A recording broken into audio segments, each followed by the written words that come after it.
Before me, rise before. Hello, good afternoon. Idrisi here. This afternoon, I'll have got some time to share with you.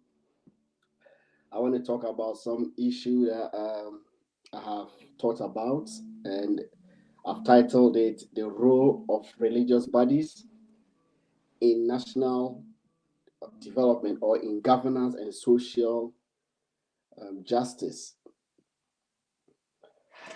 So I intend to look at some of the things that we expect religious bodies to do in the country towards making sure that the society is governed rightly and the interests of the vulnerable groups are saved. Religion is a very key part of society and it plays a big role in our lives. So, where religious leaders are seen to be taking this backstage in national discourse, it's not the best. I have always held the view that religious leaders have a big role to play in the development of a country. They have a big role to play in our politics, our governance. So it bothers me to think that people always say they have to remain neutral. Um, what do you mean by remaining neutral? It's very ambiguous.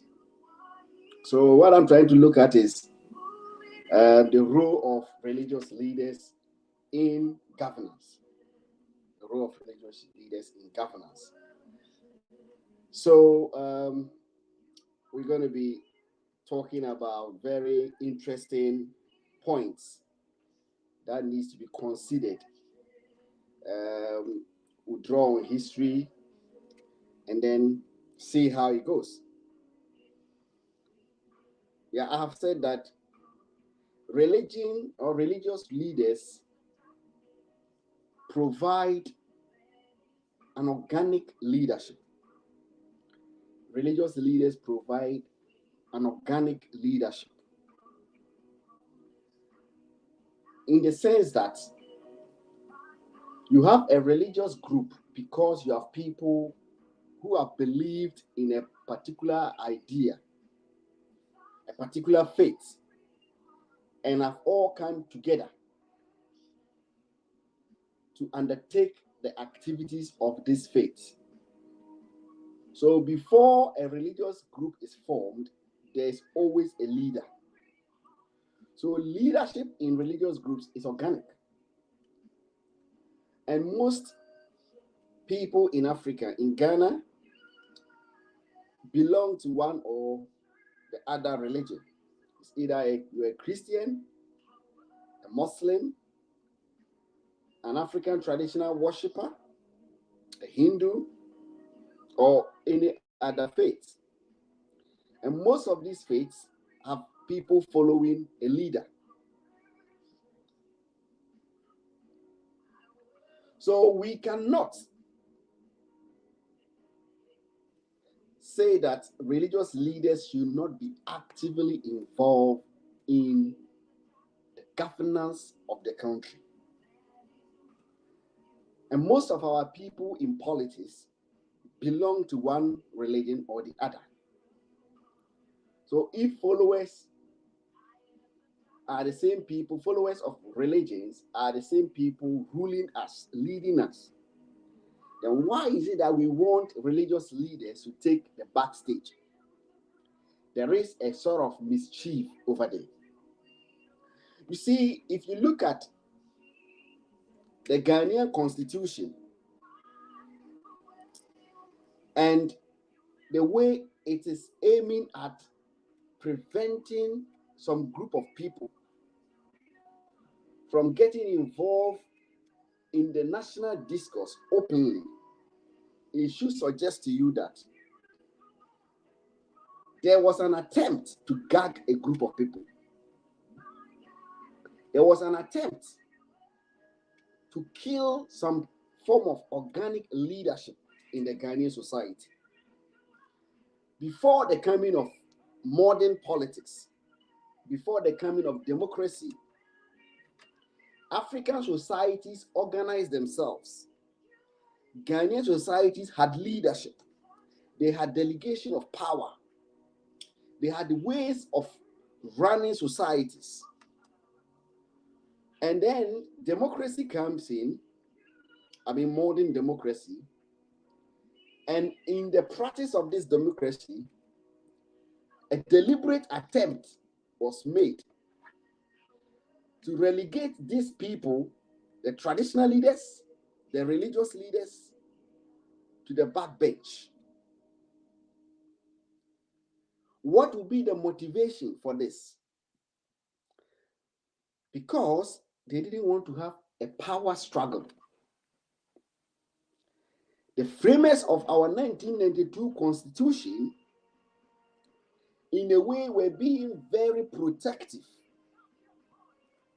of the executive government. In so doing, they crafted the Constitution in such a way that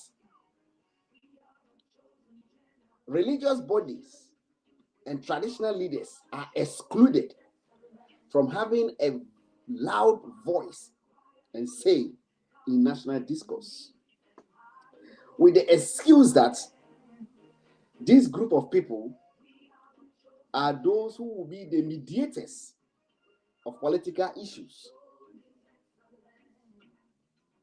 So they have made it to look like they had a good intention for barring these people from speaking and getting involved in politics, so that they will have a free range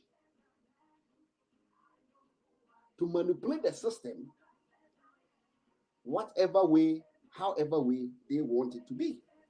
Listen, from the days of the Old Testament in the Bible, from the days of ancient Egypt, ancient India, Africa, religious leaders have been key parts of the structure of government. And the reason is simple, because they are in touch with the masses. And they have a certain moral responsibility to speak and guide against the system being abused, the system being manipulated wrongly for selfish interest, and the masses being oppressed. So if you look at history, there have never been any revolution that religious leaders are not involved. You can talk about people like Desmond Tutu, Bishop Desmond Tutu of late. You can talk about Malcolm X. You can talk about Martin Luther King Jr. You can talk about so many people. And even if you look at the Ghanaian culture, you will see the role that Okomfo played in battles and in wars, and in the kingdom, how to rule. So anyone who tries to tell you that religious leaders are to be excluded from politics and from governance is either ignorant of what a religion stands for, or deliberately want to take advantage of the people. They don't want that checks and balances. So we should reject this deliberate attempt to gag and cow religious leaders, and to some extent opinion leaders. We should deliberately speak against that. We have seen so many things go on that we think religious leaders, Christian pastors, and bishops should add their voices to it and to try to put things right. But these people are hiding behind the veil of being neutral. You cannot be neutral when people are being oppressed. You cannot be neutral when the whole thing is crumbling down. You cannot be neutral when there is a country to build and a group to lead. You can be fair, you can be firm, and you can be principled, but you can't be neutral. So the reason why religious leaders should get involved is that they provide organic leadership. They are the basics, the fundamentals of leadership in society. Every Ghanaian has a leader in religion. If you're a Muslim, you have an imam, you have sheikhs that you respect, that you follow, that you believe in their principles and you believe in their integrity and ideologies. If you're a Christian, you have pastors, you have bishops, you have reverend fathers that you believe in and you follow, and you trust their judgment. So in situations where these leaders that you believe in have no voice in how affairs are run, affairs that concerns you are run, you should be worried. You should be worried. If indeed the religious books is the source of our moral principles and is guiding us to live a righteous, selfless, and principled life, why is that the people who teach these selfless principles and dedication have been left out of the national discourse? They themselves have barred themselves from talking. They don't want to talk for the fear that they will be tagged political. So it is time Christians and Muslims in Ghana rise up to the occasion, rise up and take the challenge to be heard in national discourse. Bring the principles in the Bible, bring the principles in the Quran to the discourse. Let it guide all of us. You cannot be talking about a cardinal sin like corruption and not bring and draw on the principle of selfishness or selflessness, service to humankind without any interest, selfless service, which the Bible teaches, which the life of Jesus Christ teaches, which the life of Prophet Muhammad, peace be unto him, teaches. You cannot talk about corruption without relating this kind of acts to the good lives that religious leaders lived in the Bible and in the Quran.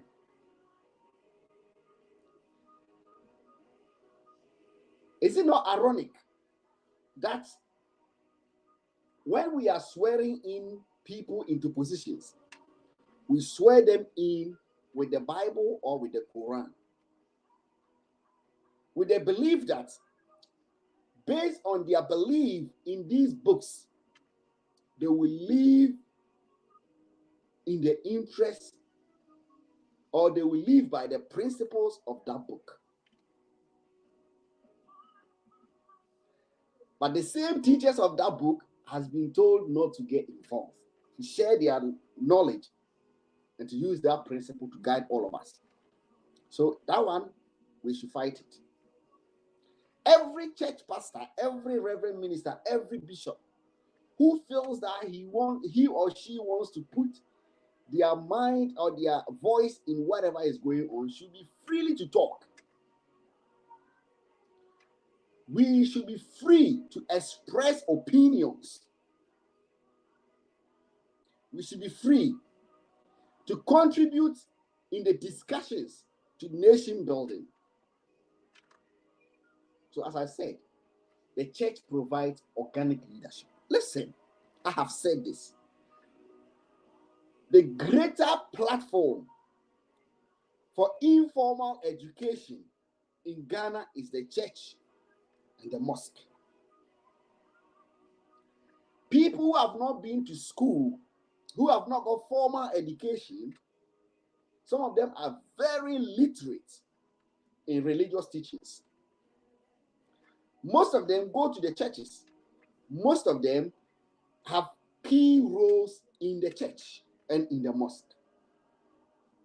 So if a government want to rally the whole state around that government for a particular agenda, where should that government start from? Sometimes I wonder how blind our leaders can be, how unstrategic our leaders can be.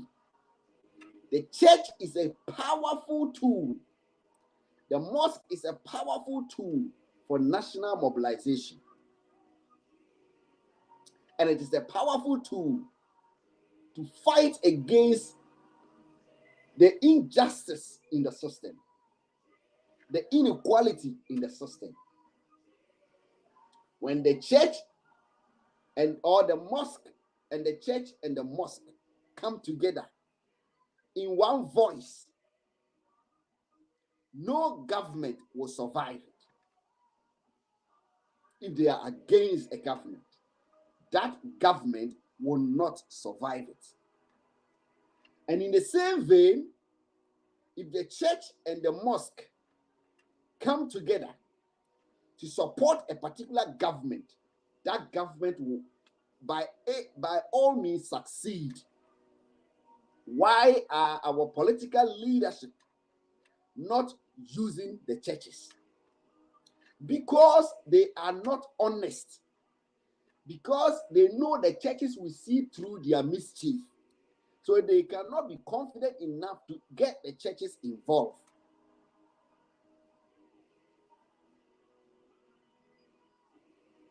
Churches are involved in provision of education. What else can churches be involved in? They are involved in provision of hotels and accommodations and support, humanitarian support, and so many things. We want their money. We want to use their resources, but we don't want to use their intellect. We don't want to give them the platform to contribute to national discourse. What is it that we are not comfortable of? And the churches think it is all right. Christian leaders think it is all right. They speak to these leaders behind the scene, but don't want to come out and speak out. And when they are attacked by the citizens who are oppressed, they don't understand. If you are a religious leader, if you are a church pastor or a reverend minister or a bishop, and you are quiet in the sight of oppression, inequality, and social injustice, you are doing no good to the gospel. You are equally a partaker in that canker. Listen, our ignorance of what scripture says and the symbolism of scripture is what makes the church powerless. It's what makes the pastors and preachers and teachers not be able to have impact in national development. Look at the particular scenario where Jesus Christ sent his disciples to go to Jerusalem and they should untie the donkey. It's symbolic of freeing and liberating the oppressed. Sometimes the church must be radical in the discourse of national development, in the interest of the citizens. Untie the donkey. There are so many citizens tied to poverty. There are so many citizens who cannot have quality health care. There are so many citizens who cannot have access to electricity. There are so many citizens who cannot have access to better roads. So many citizens are dying on our roads, and the church is silent over that. The church is comfortable with people being tied to the tree, for people being tied to poverty, to disappointments, people being tied to lies, propaganda. The church is comfortable with it. And Jesus said, the Spirit of the Lord is upon me. He has therefore sent me to what? Bring sight to the blind, cause the cripple to walk, and make the deaf to hear, to preach hope to those who have given up. How best are you to do this than to fight the system that fights against the people? How best can you fulfill this agenda that Jesus had than to stand in and speak for the poor? The orphan has no food to eat, but politicians are abusing and dipping their hands in the national resources without any care for these poor children who cannot have a good drinking water. The pregnant woman cannot have a bed to lie on. But the pastor, you are happy. You have affiliated yourself to the politician, and you benefit from their corrupt gains, so you can talk. And you claim to be neutral. God is not happy with you. God is not happy with you. We should be the voice of the voiceless. So let's see. The church is the moral compass of society, hence must hold leadership to account for their stewardship. The church is the moral compass of society.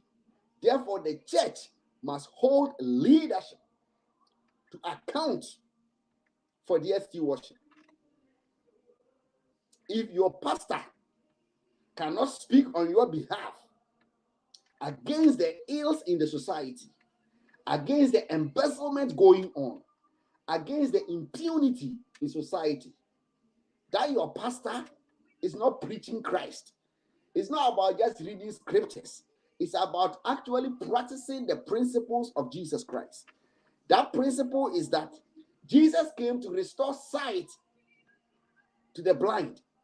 So when there is propaganda from government or from opposition, the church must be willing and must be ready to come out and speak the truth as it is. That is restoring sight to the people who have been blinded by political lies. When there is oppression that stagnates people's development, the church must be able to heal the people from that crippled situation so that the people can rise and walk again. When there is a spirit of deafness in our leadership, the church must be able to heal that deafness by speaking truth to power, cautioning them, and drawing their attention to the need to refine their ways. You are not there to only go and be preaching to the poor who has no hope, but also preach to the powerful who are abusing the poor. Tell them the truth. Don't take the fat offering and take the fat tithe and keep quiet. Don't hide behind hypocrisy and support a cause that will further impoverish the people, a wastage in resources, all in the name of God. Churches, pastors surround themselves around political leaders, and they will organize all sort of prayers and all sort of Christian programs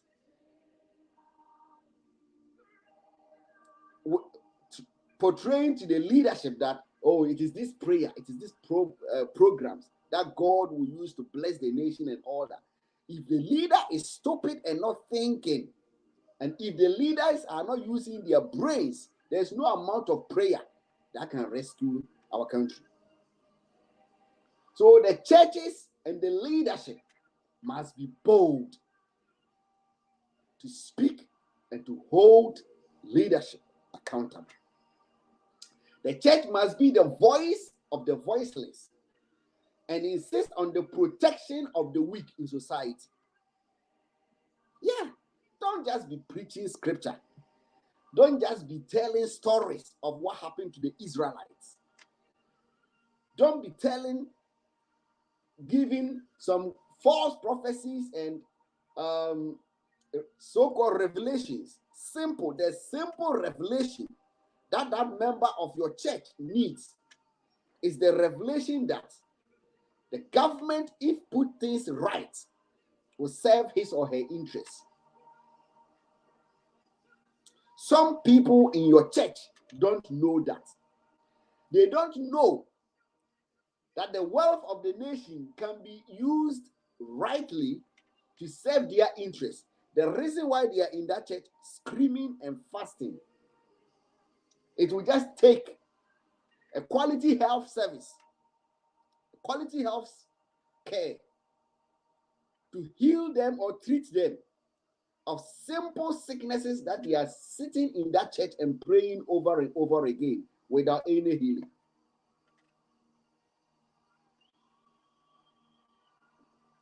The church is failing. The church is failing us. And the church has failed us. We have to wake up to this responsibility. The weak in society cannot speak for themselves. They cannot fight the battle on their own. But because of the position of the church and the mosque, the followership, and the political power that the followership gives, the power of the multitude behind the leader, the church can speak for the weak. And the mosque can speak for the weak. So the church is a medium of informing minds, giving direction, and seeking the interest of the masses. It's not just there to preach abstract ideas of heaven and hell. It's not there to just preach about sin. In fact, if you know the truth and you don't do or say it's a sin on its own. So the fact that you know what is going on in the system is not right. But you are quiet and you are not saying it. It's a sin. And you will be judged according to that. You will be judged according to that. The reason why Jesus was crucified was because the people saw him as a threat to their established structure. The kingdom, the leadership, thought Jesus had the multitude on his side. The people were buying into his ideas. They were admiring his charisma. They enjoyed his wisdom. So the leadership, the rulers, the kings, and his subjects were afraid, because when people follow an individual and believe in him, there can be a revolution. That is the position of the church. Look at the impact of Desmond Tutu. Look at the impact of Malcolm X. Look at the impact of Louis Farrakhan. Listen, religious bodies can rescue our country. They should let their voices be heard. They should contribute to the national discourse fairly and firmly. Honestly,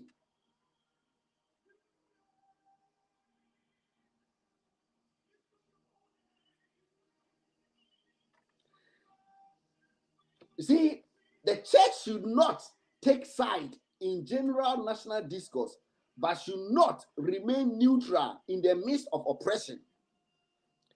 The church should not take side in general national discourse, but in the midst of oppression, the church should not remain neutral. If the church remains neutral in the midst of oppression, then the church supports and is part of the oppression.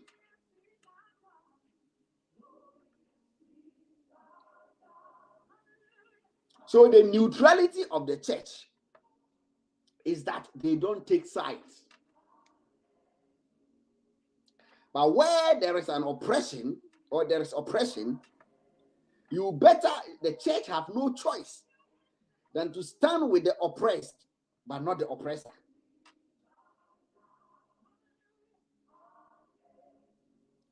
Because the oppressed is the one that Jesus would have stood by.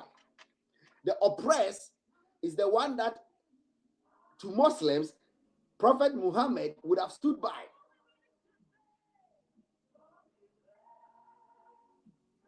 When Jesus met the people who were about to stone the lady who had committed adultery and was caught in the act, Jesus rescued that lady. Not that Jesus supports the conduct of the lady, but Jesus knew that at that time the lady was the oppressed, because all of those people standing and trying to stone her to death had committed one sin or the other. So the fact that NDC and NPP all have faults does not mean that if what is happening in this regime or previous regime or subsequent regimes, if it is one of them, you don't have the right to be honest and tell them this is wrong. You may disagree.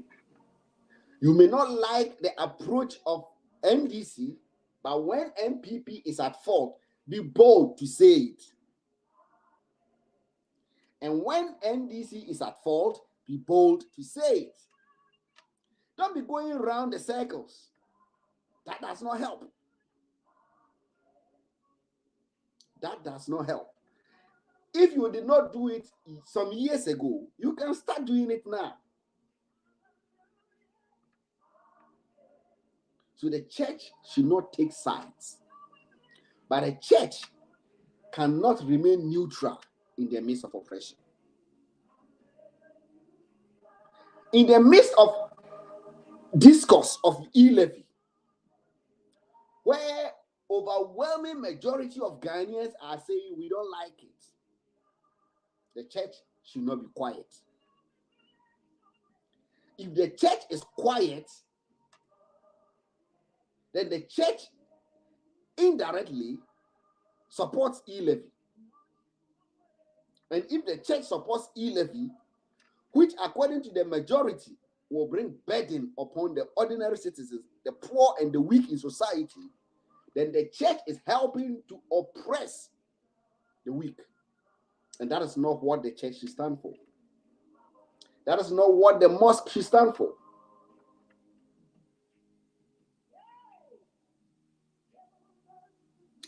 So the church should be ready to stand in the gap. Leadership must have impeccable integrity to be heard.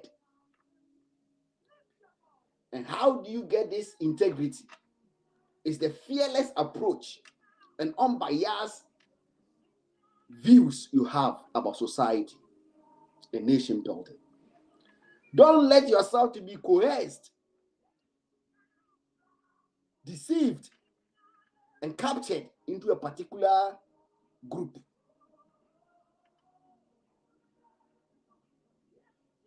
And that is why, if you look at the Electoral Commission's Special Advisory Board that was set up, all the church leaders who were drawn into that board have been very silent.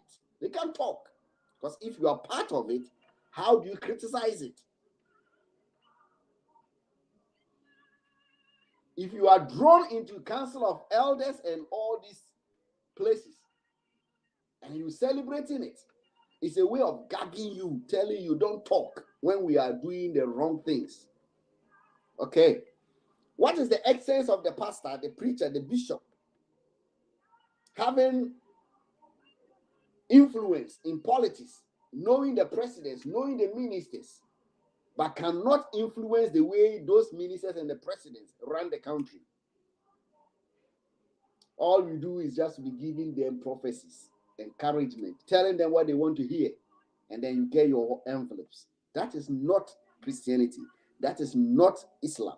That is not what holy books teach us. We are disappointing and letting the citizens down.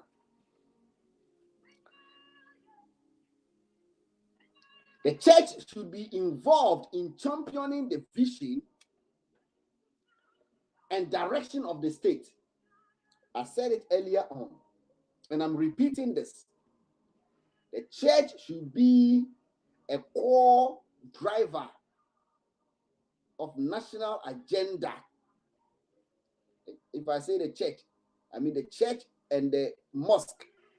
Islamic Christianity, these are the dominant religions in Ghana. These religions should be the major drivers or driver of our national development.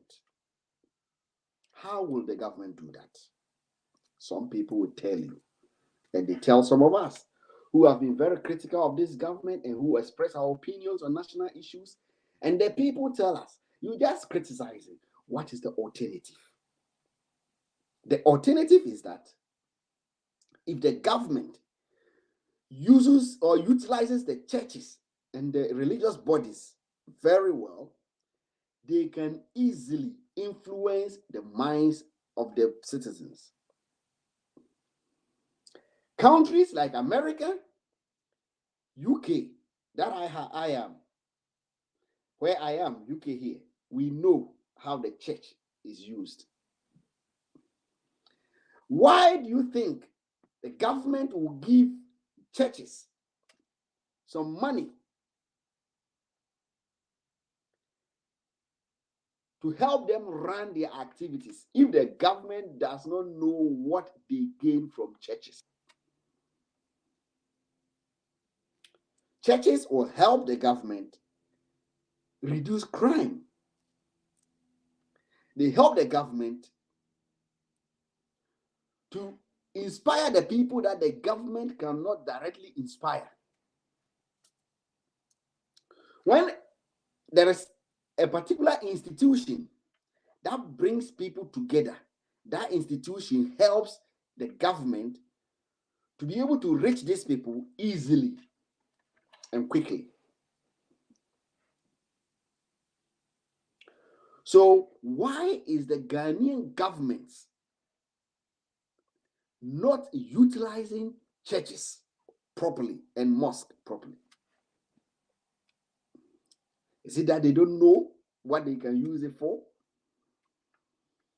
Why is it that they are scared of churches joining opposition and maybe causing a revolution and opposing the ruling regime?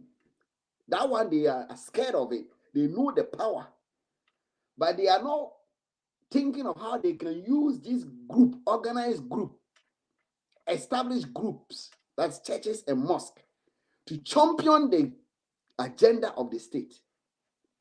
See how myopic, short-sightedness that our leaders can be? There should be a way that the government can court the support of religious bodies. There should be incentives. They should be properly regulated to use them for that purpose. How will the government sell their idea of Ghana Beyond Aid without involving pastors and religious leaders who meet these citizens not less than 3 times a week?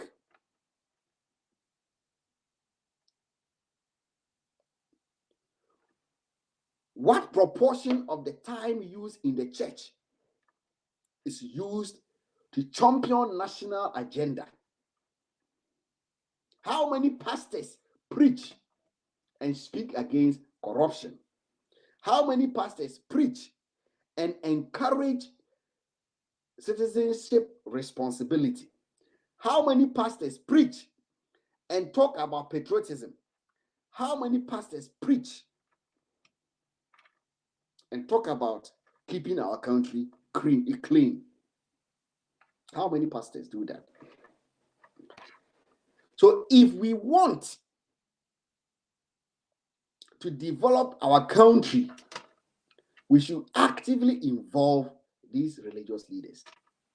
I strongly believe that.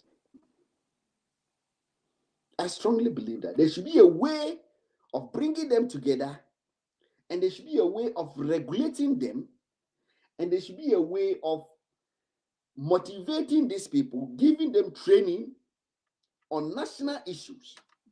You don't just go and get them when you want them to support you.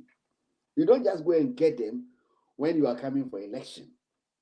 Then they move from one pastor to another pastor, receiving prayer. Let me tell you, sometimes when you look at African leaders, when you look at Ghanaian leaders, you ask yourself, what kind of mind is in their heads?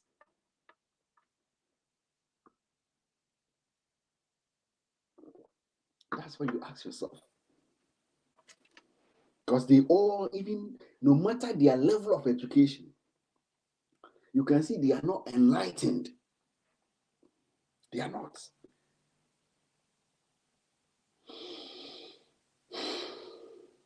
The church is the unifying, or the church has a unifying role.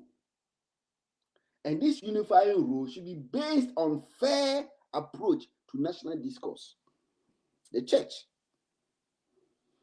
has a role of unifying the people. But this unifying role must be based on fair approach to national discourse. And as I said, don't take sides, but in terms of oppression, you must support the oppressed. You must rebuke the oppressor.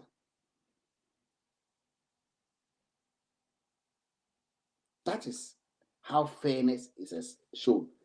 But you don't go and see an elephant sitting on a chicken and you say, I am neutral. I don't want to get involved. I am neutral. To their chicken, you are not neutral. You are his problem. Because if you had gotten involved, you would have rescued him. So a whole government brings its might, a whole state brings its might on the people of Techima. And the church has remained quiet, silent over this. Christian Council mute, Catholic bishops mute, what group mute, individual big pastors and preachers mute. You have not helped the people. You have not helped the people. You leave the space to only the politicians to play chascaling with the issue. This will tell you, oh, they should have been there. This will tell you, someone even went to the absurdity to suggest that they were criminals. What? Killing your own citizens because of election. And someone says they were criminals. You see, where we will head towards if we don't wake up, and if we don't at least show some little fairness, honesty in our national discourse, the country will implode one day. Because our approach to national discourse is like, oh, katasumu miyasu, menka.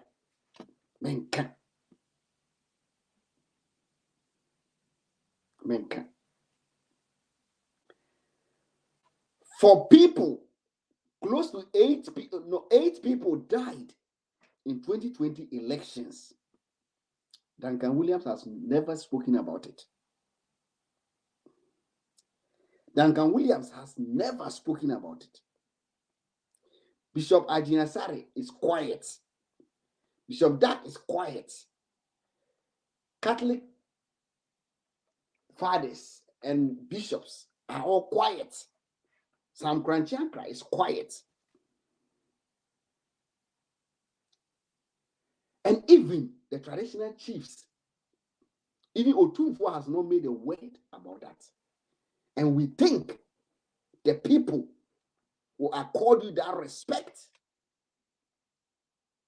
You, the leaders, traditional leaders and Christian bodies, have imposed on yourselves the culture of silence. In the midst of freedom of speech, it is sad. It is sad. One person died in America because policemen made a mistake. The whole America changed. The whole world heard that voice. Even Ghanaians joined. 8 people have been killed in Ghana, and no word has been spoken by our opinion leaders, religious leaders. And when you say this, they tell you, you see, the state institutions are there. They were there when we were in colonial masters' hands. But why didn't we leave the system to work? Because human beings will manipulate the system and will oppress each other. Therefore, there were people who came out to speak. And that is why you cannot be quiet in the midst of oppression. I was where what happened. All these people I mentioned were quiet. I am telling you very soon, some of them will be attacked. The impunity will get to these pastors. If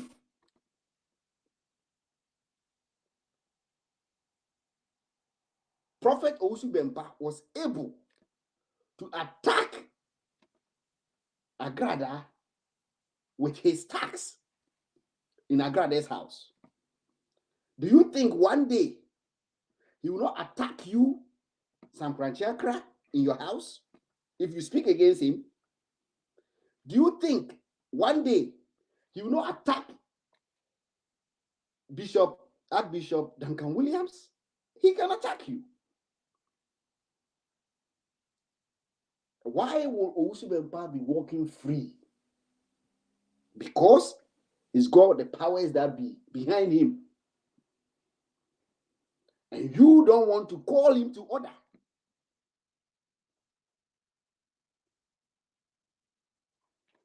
The silence of these religious leaders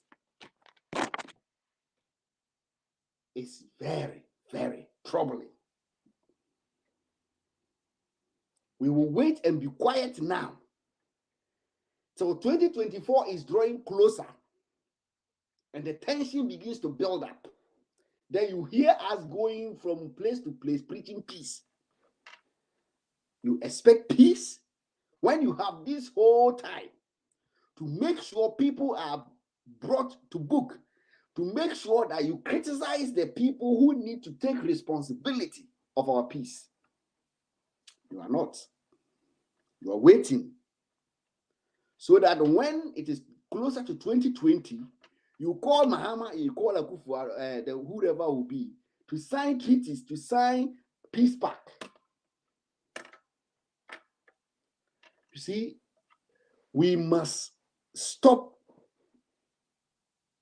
this kind of hypocrisy. We must stop this kind of I don't care behavior, because it doesn't help anyone. It does not help anyone, and it will not help the country. The evil you don't speak against today, that evil will get to your doorstep tomorrow. What the church should not do, the church should not be in bed with one side of leadership, political leadership, just to win favor of any kind. That's what the church should not do. Don't be in bed with government as a church. Don't be in bed with opposition as a church, or as a church leader, or a Muslim Christian religious leader. Don't be in bed with them, because if you are in bed with them, you cannot speak truth to power. You will impose the culture of silence on yourself, and that is very disappointing, and you should be ashamed of yourself.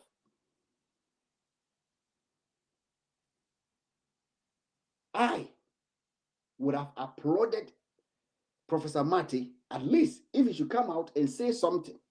As I said the other day, come out. You are still a citizen of Ghana. You still have Ghana at heart. Why are you quiet? Your quietness, your silence have sent the wrong signal to people. Look at our own respected, very, very successful teacher, motivational speaker, Pastor Otabel. Why will you be quiet? This is the time we need to hear his voice. Not his voice to criticize the citizens, the government, but his voice to even suggest ideas. His voice to even preach inspiration. His voice to lift the people up. But now, he's made it a point not to talk about national issues. How will your motivational speaking and your preaching and your teaching, your powerful teaching, have an impact if the state is misgoverned?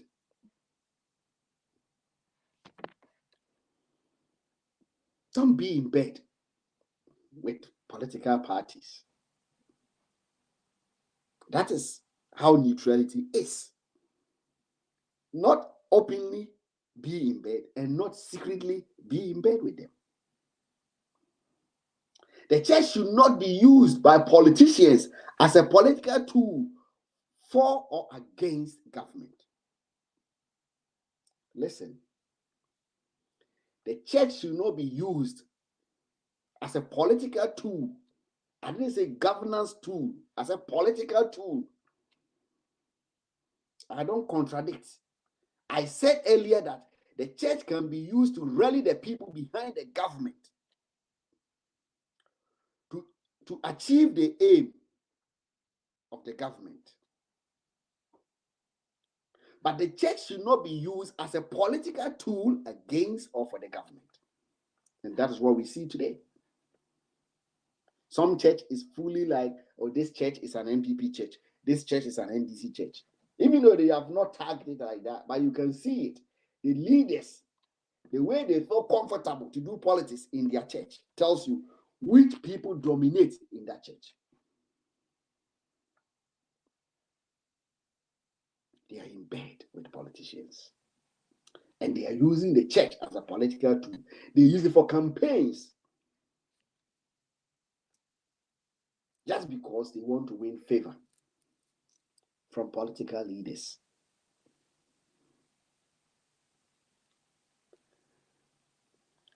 The church should not be used to exploit political leadership. And that's one thing that happens. The leaders of religion, Christianity and Islam, use their position to exploit political leaders. I am so powerful.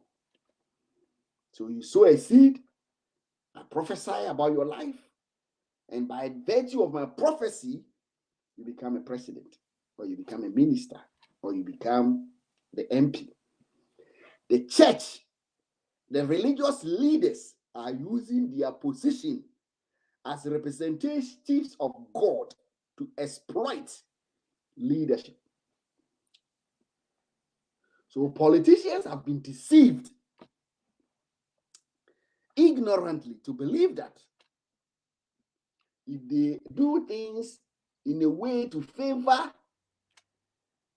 a particular church leader, their chances of winning election by divine support is enhanced. So they will do everything and still, even for the church leader, the pastor, the prophet, the bishop. These bishops and these pastors and these reverend ministers and these big imams, most of them are part of the suffering of the Ghanaian people, because the politicians have embezzled the funds of the state and have given it to them, and they are living luxuriously. Luxury. They don't care about you, the poor church follower. The church should not be used to exploit leaders, political leaders. Some church pastors and leaders in the mosque use their influence to blackmail political leaders. That should not be done. Brothers and sisters, it is time we call the church to take action, to show leadership, to stand in the gap for the weak, to be the voice of the voiceless. God richly bless you. Bye.